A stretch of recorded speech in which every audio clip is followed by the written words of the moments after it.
The blizzard was not supposed to exist.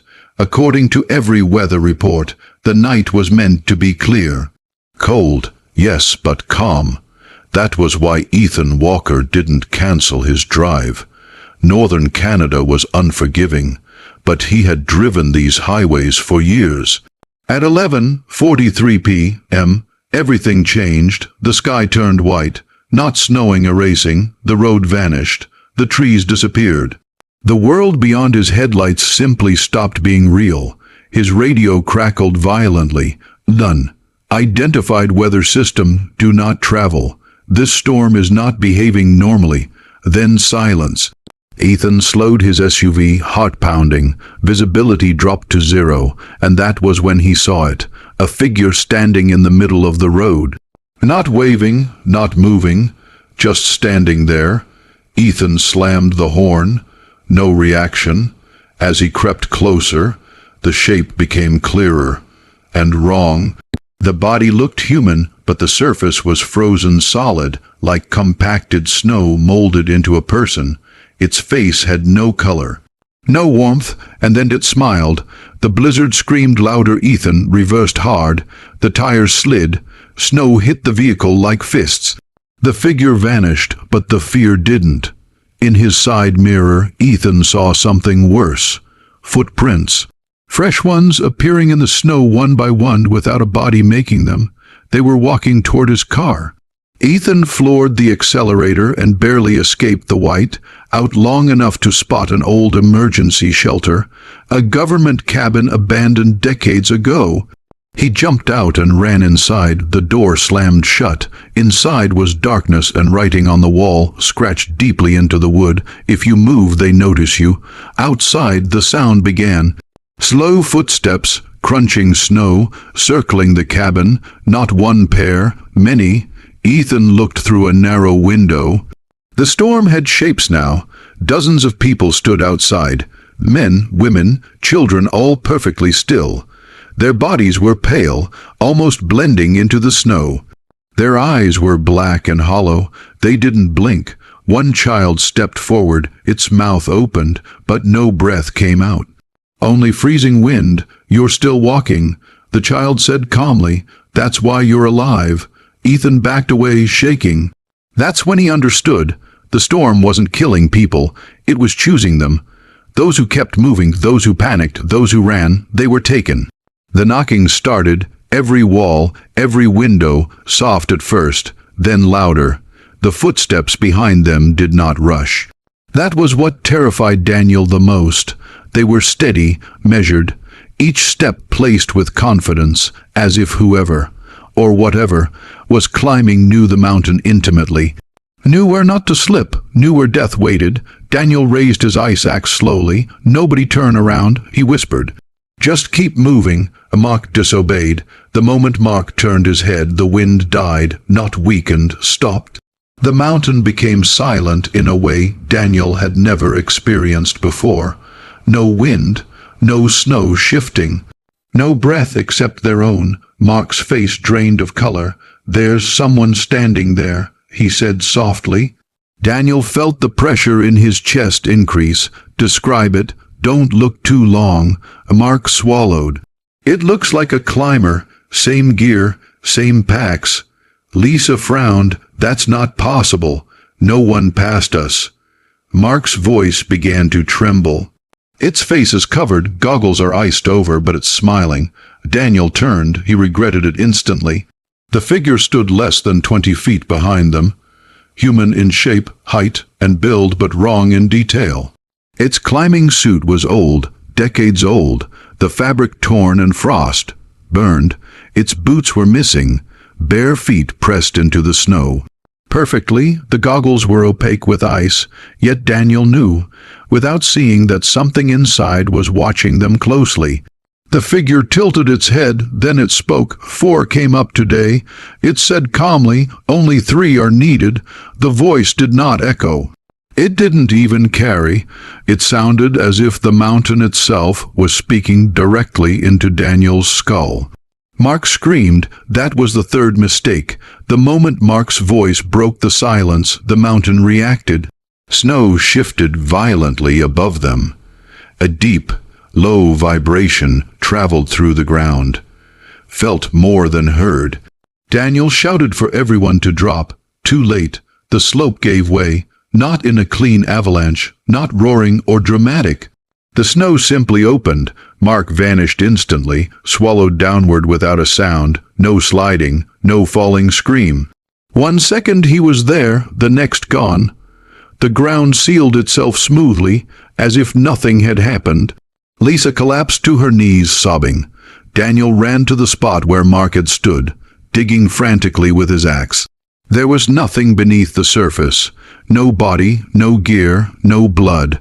Only solid, untouched ice. Behind them, the barefoot figure was gone. The mountain keeps the first count. They descended in silence for nearly an hour before Daniel forced them to stop. "We can't keep going down blindly," he said. "We regroup. We assess injuries." Lisa was shaking uncontrollably. Mark didn't fall, he was taken. Daniel didn't argue, because he knew she was right. When Daniel checked the GPS, his stomach dropped. They had been descending, yet the altitude reading was higher than before. "We're climbing," Lisa whispered. "No," Daniel said sharply. "That's impossible." But the mountain didn't care about impossibilities. The trail behind them, their own footprints had vanished, not covered, erased as if the mountain had inhaled. Daniel remembered something an old rescue veteran once told him. Some mountains don't let you leave until they're finished with you. That was when Daniel heard Mark's voice. "Guys, wait up." Lisa froze. The voice came from above them. Daniel felt cold crawl up his spine. "Don't answer," he said. "Whatever you do." Mark's voice sounded normal, slightly breathless, familiar. "I slipped, but I'm okay. I can see you. Why are you stopping?" Lisa stood up. "Mark," she called. Daniel grabbed her arm. No, too late. Footsteps appeared in the snow above them. Descending, barefoot. Lisa screamed as the figure emerged from the whiteout. It wore Mark's face, perfectly. But the eyes were wrong, too still, too empty. The thing smiled warmly at Lisa. "Come here," it said. "The mountain wants to see you closer." Lisa took one step forward. The snow beneath her feet collapsed inward, folding like a mouth. She was pulled down violently, vanishing waist. First, then shoulders, then head. Her scream cut off mid-syllable. Silence returned. Daniel stood alone, the Mark thing watched him calmly. Daniel ran, not downhill, sideways. Across an exposed ridge where no sane climber would go. Wind screamed again, furious now, whipping snow into knives. Daniel didn't slow down. He didn't look back. He remembered another rule, one that had been buried in an old expedition report he once dismissed as superstition. The mountain hunts movement, but it cannot follow chaos. Daniel moved erratically, changed pace, changed direction, climbed when it made no sense, descended only to climb again. After nearly an hour, his legs gave out. He collapsed behind a jagged rock formation, gasping, lungs burning. And waited. Minutes passed, nothing. Then a shadow fell over the snow. Daniel didn't look up. The voice returned closer now. Still counting, it said gently, "You're trying to confuse the mountain." Daniel pressed his face into the ice, refusing to move. The shadow lingered, then drifted away. Footsteps receded. Daniel waited until nightfall before daring to move again. That was when he realized the most horrifying truth of all. The mountain had learned his name because the wind whispered it. Daniel did not sleep. Sleep was dangerous on Mount Karsang, not because of the cold, but because sleep meant surrender. And surrender meant being noticed. He stayed crouched behind the jagged rocks as night wrapped the mountain in darkness, so thick it felt solid. The storm had calmed, but the silence was worse. Silence on this mountain was never empty. It listened. Daniel checked his watch. It was still working, but time felt wrong. Minutes stretched unnaturally. His breath formed thin clouds that refused to drift away, hanging in the air like frozen thoughts. Then the snow shifted. Not an avalanche, not wind, a deliberate compression. Something was walking nearby. Daniel forced himself not to move. His muscles screamed, his fingers were numb. Every instinct begged him to run, but instinct was what the mountain fed on. A shape passed between two rock spires 20 feet away. It was tall, taller than before. It walked barefoot across ice without slipping. Its shadow stretched unnaturally long, bending in directions light shouldn't bend. The figure stopped. Daniel felt it turn toward him. "You're learning," the voice said. "That makes the count slower."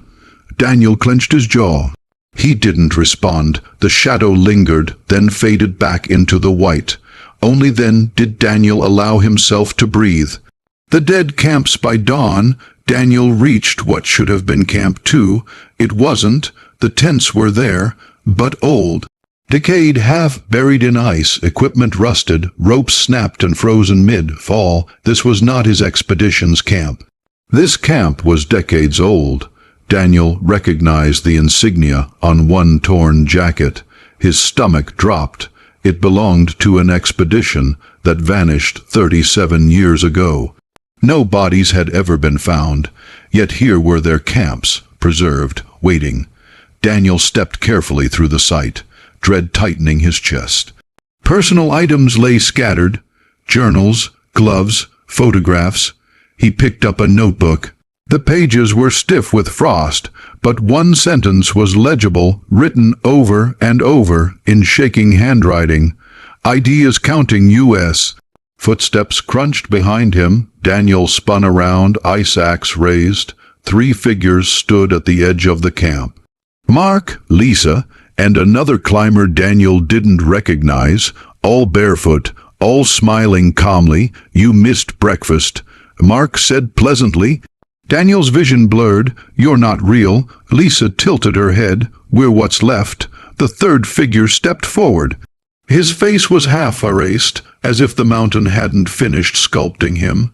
"The mountain keeps us," he said, "until it needs us." Daniel backed away slowly. "What does it need?" he asked. Mark answered, "Balance." Why the mountain counts. The wind rose gently, swirling snow around the figures. Lisa spoke softly, almost kindly. "Too many people take from the mountain. Too many leave marks. Too many leave their fear behind." Mark continued. "The mountain remembers every step, every death, every scream." The third figure smiled wider than the others. "When the count is uneven, the mountain corrects it." Daniel's heart pounded. "Corrects it how?" They spoke together. "By making more of us." The figures dissolved into blowing snow, but their footprints remained circling Daniel slowly. He realized something horrifying. The mountain wasn't hunting randomly. It wasn't angry. It was maintaining itself. Daniel ran again, but carefully, measured, slow enough to avoid panic, fast enough to avoid freezing. As he climbed higher, the air thinned, and with it came memories that weren't his. He saw flashes, a woman slipping and being swallowed by ice. A man screaming as snow filled his lungs. A child crying impossibly high on the mountain. Daniel collapsed to his knees. The mountain wasn't just remembering names.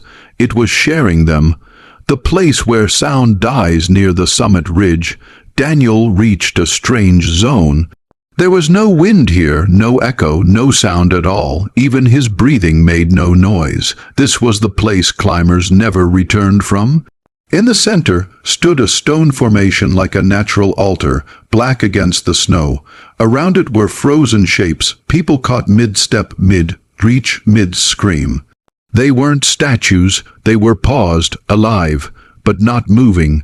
Daniel felt the mountain's presence fully now. Not a voice, not a shape, a weight, a pressure, a thought pressing against his own. The count is low. Daniel stood, shaking. "Take me if you want," he said silently, but let it end. The pressure increased, then eased. A single footprint appeared before him, barefoot, leading away from the altar, high choice. Daniel understood. The mountain didn't just take, it tested. He stepped forward once.